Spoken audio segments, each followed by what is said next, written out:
didn't know that my cell phone number was that important. Just a minute.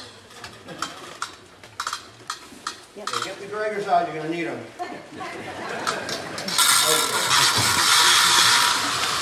Very nice. Todd Shabbat, good evening. I'm Rabbi Matt Eisenberg. Tonight's sermon is entitled, Humor is Jewish Penicillin for Mourners. And the tie connects because it is from an apothecary, and so penicillin.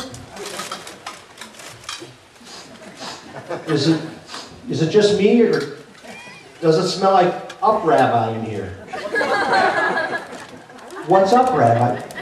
Not much. What's up with you, Pesach? As Jews,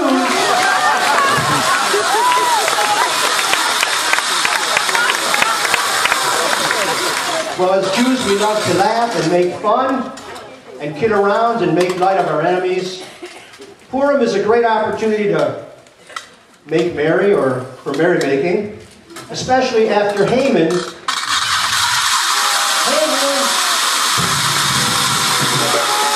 well-deserved demise. On Rosh Hashanah morning in 2005, I delivered a long sermon, a very long sermon, a 45 minutes long sermon. What's the difference between an anesthesiologist and a rabbi delivering a long sermon? There is no difference. So, the sermon was so long, even one of our past presidents fell asleep, which was amazing because I know this man to be an insomniac, and he's an agnostic, and he's a dyslexic. Do any of you know what an insomniac, agnostic, dyslexic does? Stays up all night wondering about the existence of dog. So, a couple of months ago, Jerry Strum. Jerry, are you here? Yeah, Jerry, raise your hand. Jerry Strum is a member of our board, and he raised his hand just like that at the board meeting, and he announced, I'm definitely coming to the Maltz Museum, to the Maltz Museum, for the funniest rabbi contest, because yes, to support our rabbi, but I can't pass up the opportunity to go somewhere where the rabbi will speak only 5 to 8 minutes. As Jews, even life cycle events provide opportunities for humor, even a funeral or sitting Shiva. Humor is Jewish penicillin for mourners. As you know, there are many different types of people in your family, and they interact sitting around the table in many different ways. One way they interact is to talk and talk, not listen very much, but just to talk. Which reminds me of a story. There was a journalist who took an apartment at the Kotel Plaza in Jerusalem, overlooking the Western Wall. And the journalist looked right at the Western Wall, and after a few days, she began to recognize some of the regulars. So after about a week, she walked down to the wall, waited for a man who was one of the regulars to finish his prayers, and he came back and she asked him, I've been here for about a week, and I've been watching, and I see you every day. What do you pray for?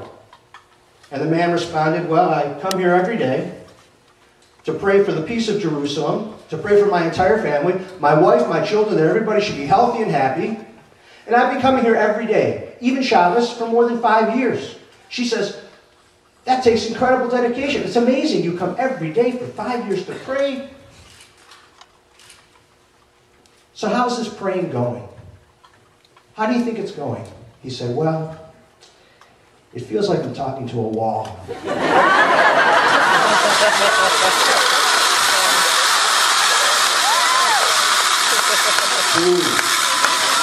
And not only is there a tendency among mourners not to listen to one another, but as Rabbi Bernstein said, there's a tendency to complain too. Some people complain about the weather, some people complain about what so-and-so did, some people complain about what so-and-so didn't do. Jews complain, non-Jews complain, friends complain. Sometimes, well, you know, there's a story about a monk who went into a monastery and he took a vow of silence. And these were the rules of his stay in the monastery. He was allowed to speak 3 words every 5 years. So at the end of his first 5-year period, he goes into the abbot's office to utter his 3 words, and very, very reverentially he says to the abbot, beg too hard.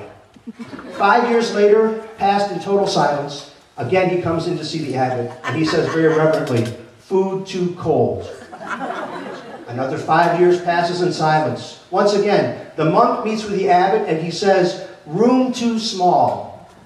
Finally, nearing the end of his 20th year, he sees the promotion list on the bulletin board in the abbey, and he says, he looks and he sees that his name isn't on the promotion list.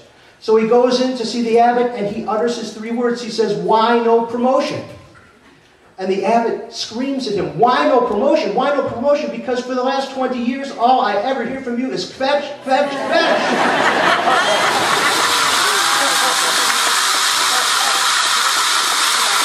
I have 1 minute remaining. Okay, this will be quick. Make no mistake, fetching, I'm not fetching. I love the food for Shiva. And the thought has crossed my mind, the following thought has crossed my mind. Because of Jews' love for Chinese food, and I don't just mean on Christmas and watching a movie, because of our love for Chinese food, I think that we should bring Chinese food into the Shiva meal. Just a thought. We fly to Fairbanks every summer to visit, and boy are my arms tired.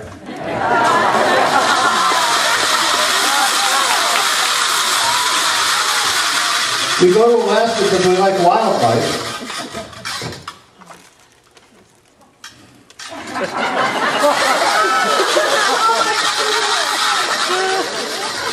Moose for Purim.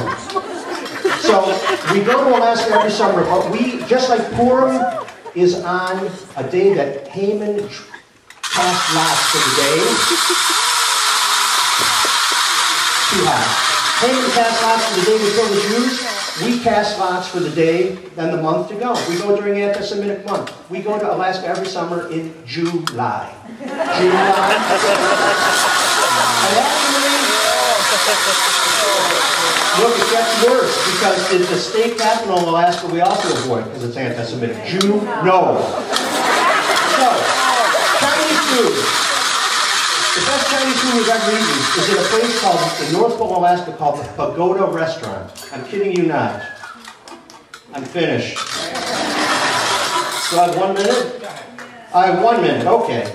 So, the Pagoda Restaurant. And actually, the Pagoda Restaurant is in North Pole, Alaska, which is actually south of Fairbanks. I have no idea. But, so, Chinese food. Why do I think we should have Chinese food at the mourners' meal? Jews have been around for a very long time. The Chinese people have been around for a long time. You have to consider this. It will take higher math. So get ready. We Jews count our years 5771. The Chinese year is 4709. So I've always wondered, where did our ancestors eat for 1,062 years?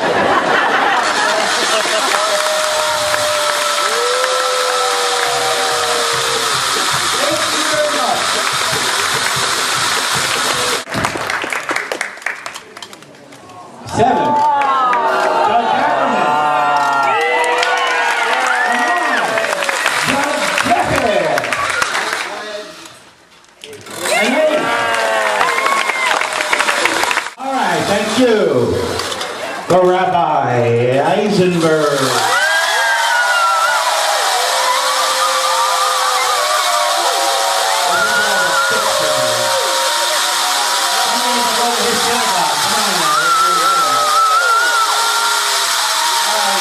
That's it, thank you. Okay.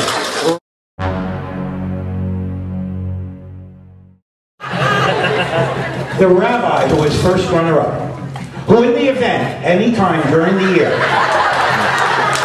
that the winning rabbi is proven not to be funny, he will automatically take his place. And winning the first runner-up tonight, Rabbi Eisenberg, and a $200 check.